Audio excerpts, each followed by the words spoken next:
अस्सलाम वालेकुम वीवर्स। जब खाने में आपको कुछ समझ नहीं आ रही हो कि आज क्या बनाएं तो प्याज़ों में 3 अंडे डाल लें और कमाल देखें। ना ये कोई पकोड़े बनने जा रहे हैं और ना ही कोई स्नैक्स, लेकिन जो भी है आपके घर वाले खुशी से मज़े ले लेकर खाएंगे और हर रोज़ बनाने की फरमाइश भी करेंगे। स्टेप बाय स्टेप एक एक चीज़ बताऊंगा, तो चलें वीडियो शुरू करते हैं। सबसे पहले हल्दी का हाफ चम्मच इसमें शामिल कर दिया है। चिली फ्लेक्स 1 चम्मच इसमें शामिल कर दिया है। नमक आपने अपने टेस्ट के हिसाब से देख लेना है।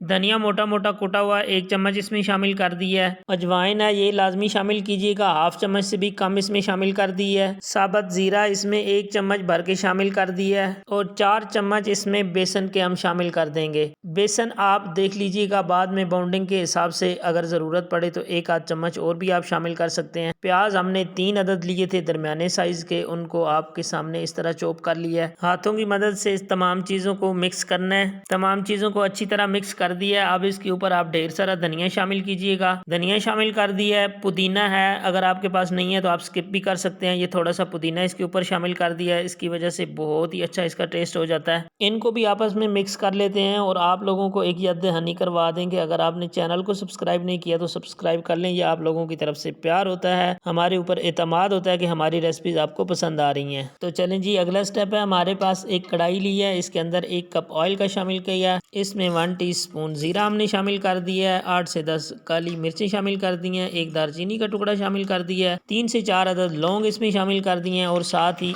1 चम्मच अदरक लहसुन का फ्रेश कूटा हुआ पेस्ट भी शामिल कर दिया है। 2 मिनट के लिए इसको पकाना है हमने।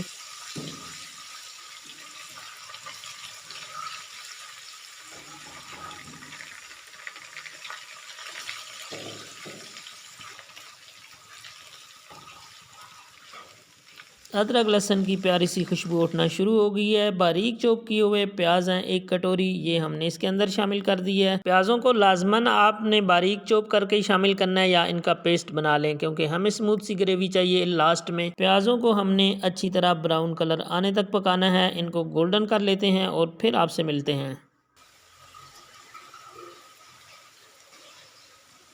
जी, तो प्याज़ों को हमने इतना पकाया है कि इनके ऊपर खूबसूरत सा गोल्डन कलर आ चुका है। अब हम इसमें टमाटर शामिल कर रहे हैं। 2 अदद टमाटर लिए थे, इनको भी बारीक चॉप करके ही आपने शामिल करना है या इनका पेस्ट बना लें। तो टमाटरों का कच्चापन दूर करेंगे, इनको पकाएंगे अच्छी तरह।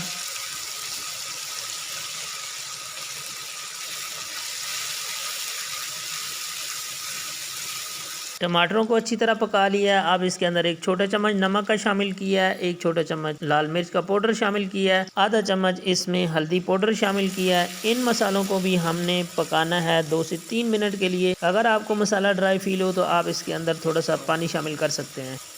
ग्रेवी बनाने के लिए 2 गिलास पानी शामिल करेंगे इसके अंदर। इसको एक दफ़ा स्पैचुला की मदद से हिलाकर साइड पे कर देते हैं, ये ग्रेवी बनती रहेगी। नेक्स्ट स्टेप है, हमारे पास एक फ्राई पैन में हमने ऑयल लिया है। इस ऑयल के अंदर अंडे और प्याज का जो बैटर तैयार करके रखा है उसको चम्मच की मदद से इस तरह आपने शामिल करते जाना है। जी हाँ, तो वीवर्स, आप हमें किन किन जगहों से देखते हैं कमेंट्स में ज़रूर बताया करें। आपके कमेंट्स पढ़ के हमें बहुत ज़्यादा खुशी होती है। एक दफ़ा में जितने आसानी से आप शामिल कर सकते हैं उनको कर दीजिए। अगर आपके पास पैन बड़ा है तो यकीनन एक ही दफ़ा में ये हो सकता है, लेकिन हमारे पास छोटा पैन है तो इस तरह करके हमने इनको थोड़ी देर के बाद पलटते जाना है। तो देख सकते हैं आप, इनके ऊपर कलर चेंज होना शुरू हो चुका है। एक दफ़ा में आपने इनका डार्क कलर लाकर नहीं पकाना, 2 दफ़ा अलट पलट करके पका लें, उससे ये बहुत अच्छी तरह दोनों तरफ से पक जाते हैं और इनके अंदर जो थोड़ा सा भी कच्चापन नहीं रहता, ये अंदर तक अच्छी तरह पक जाते हैं। थोड़ा सा इनको पैन के अंदर घुमा फिरा भी लें, इनकी सैर भी हो जाएगी। और ये होता है कि किसी जगह पे आंच ज़्यादा होती है और किसी जगह पे कम होती है, तो सबको एक जैसा मौका मिले। हमारा रिक्वायर्ड कलर आ चुका है, हम इसको डिश आउट कर लेते हैं।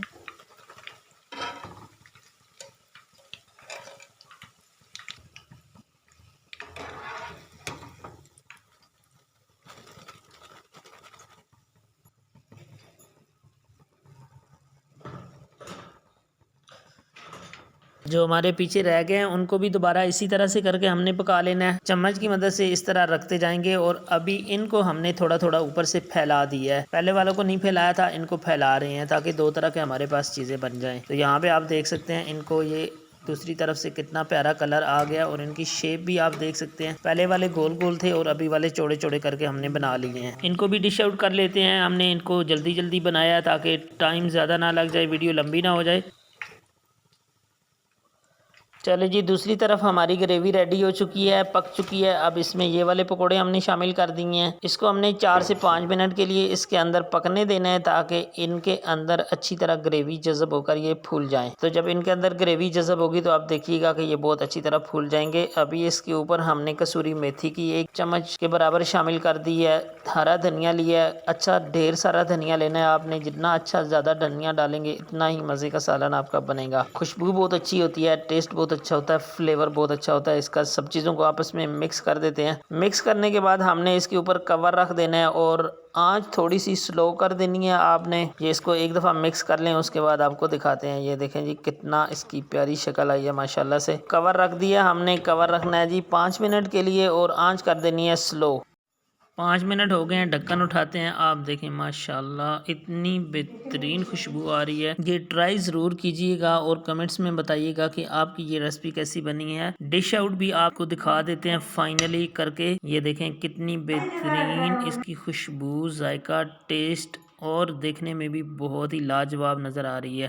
मुझे दीजिए इजाज़त, दुआ में याद रखिएगा। अल्लाह हाफिज़।